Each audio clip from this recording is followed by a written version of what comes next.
रामकृष्ण हरी. श्री तुकाराम महाराज गाथा भाष्य अभंग 649. वाया जातो देवा, नेणे भक्ती करू सेवा. आता जोडो निया हात, उभा राहिलो निवांत.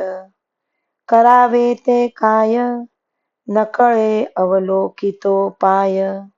तुका म्हणे दान, दिले पदरी घेईन. देवा, माझे आयुष्य वाया जात आहे.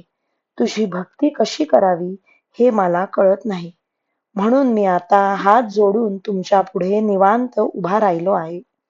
काय करावे ते सुचत नाही, म्हणून तुमच्याकडे दीनमुखाने बघत आहे. तुकाराम महाराज म्हणतात, आता तुम्ही जे दान द्याल ते मी पदरात घेईन व जी आज्ञा कराल ती स्वीकारीन. रामकृष्ण हरी. श्री कृष्णार्पणमस्तु.